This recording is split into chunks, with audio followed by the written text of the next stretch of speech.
La primera vez que pensé en ser pediatra, mi mente automáticamente dijo, no, no hagas eso, no hagas eso. Porque la pediatría es maravillosa. Trabajar con infancias es lo mejor que te puede pasar. Pero también a las infancias les pasan cosas tristes y eso es muy duro. Sin embargo, el deseo pudo más. Y ahí me sumergí en ese mundo maravilloso de arcoíris, huracanes, dibujitos. Fue increíble. En medio de todo eso, quedé embarazada de mi primer hijo, Juan Martín. Yo estaba haciendo la residencia y aún así tuvimos la suerte de tener un embarazo tranquilo, sin demasiados sobresaltos.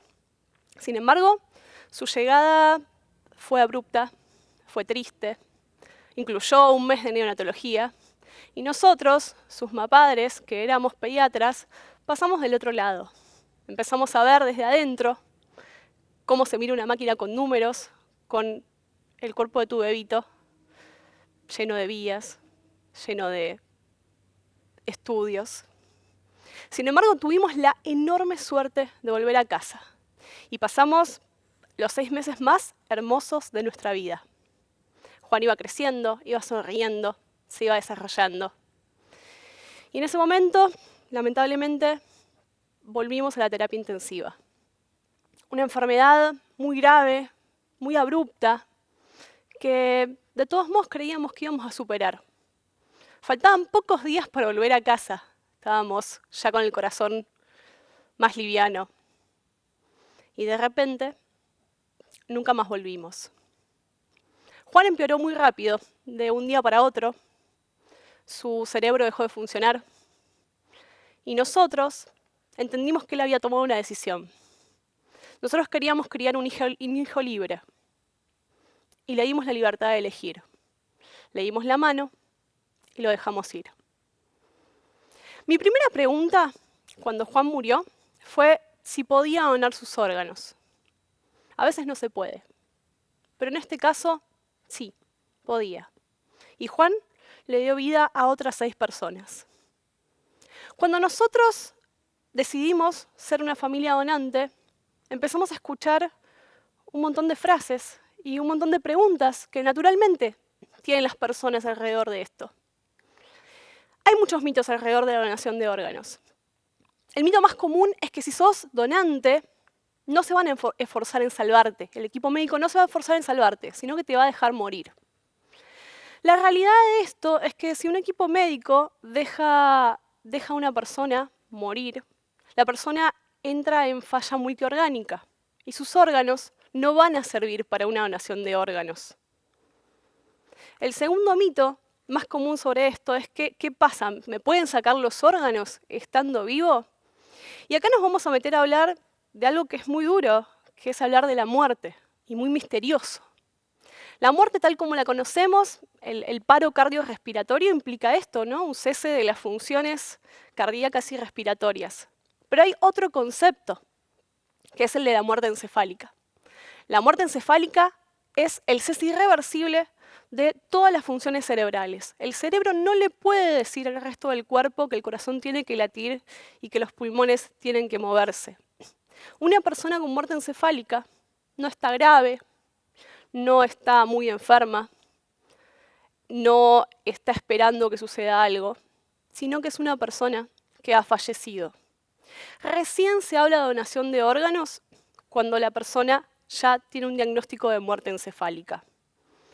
Mi hijo cuando falleció, que yo sé exactamente el momento en el que falleció, dejó su cuerpito y su cuerpito estaba sostenido por máquinas, su corazón latía, pero él ya no estaba. Recién ahí es cuando empieza el proceso de donación de órganos. Un mito muy común es el tema del tráfico de órganos. Yo no quiero donar porque tengo miedo del tráfico de órganos.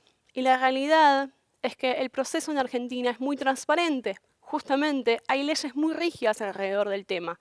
Y esto lleva a que la donación de órganos incluya un proceso burocrático, que yo les puedo contar como familia, atravesarlo es duro, pero justamente garantiza la transparencia del proceso. Les puedo contar también cuando vinieron a medir a mi hijito, para ver cuáles eran los donantes compatibles, porque justamente implica una transparencia en esto. El cuarto mito más común es que los ricos y famosos avanzan por la lista de espera, mientras que las personas comunes tienen que esperar más tiempo para recibir un trasplante. Hay una lista de espera, pero esa lista de espera es dinámica y no hay una numeración a priori de las personas que están esperando un órgano. Tiene que ver con el donante, tiene que ver con la compatibilidad, tiene que ver con la distribución geográfica. Es algo realmente muy dinámico. Existen hoy por hoy las redes sociales y se difunden muchas veces pedidos de donación de órganos, y esto es muy interesante porque realmente muestra que hay muchas personas que viven su vida esperando una mejor calidad de vida y más años de vida, y esto inclusive en niños muy pequeños y en niñas muy pequeñas. Sin embargo, todas estas cuestiones no tienen que ver con quién va a recibir antes el órgano, porque el sistema funciona por fuera de esto. Hay trasplantes porque hay equipos, excelentes equipos que trabajan en trasplante, pero sobre todo hay trasplantes gracias a que hay personas y familias donantes. Realmente ser una familia donante implica tener información. Yo era una privilegiada de la información. Yo nunca dudé, yo agradecí que mi hijo pudiera ser donante de órganos. Y porque tenía la información, y por eso estoy acá parada, para compartirles esta información. Porque los mitos son muchos, y muchas vidas podrían ser salvadas si no existieran estos mitos. Entonces les propongo charlar de esto en casa, buscar desenmarañar esos mitos que están por todos lados, comunicar responsablemente en los medios.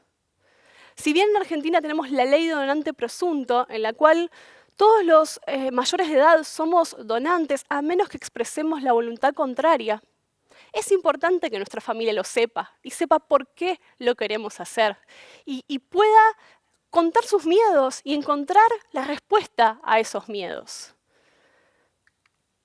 Yo te invito a que leas, a que te informes, a que comuniques, porque el adiós a nuestros seres queridos es inmenso.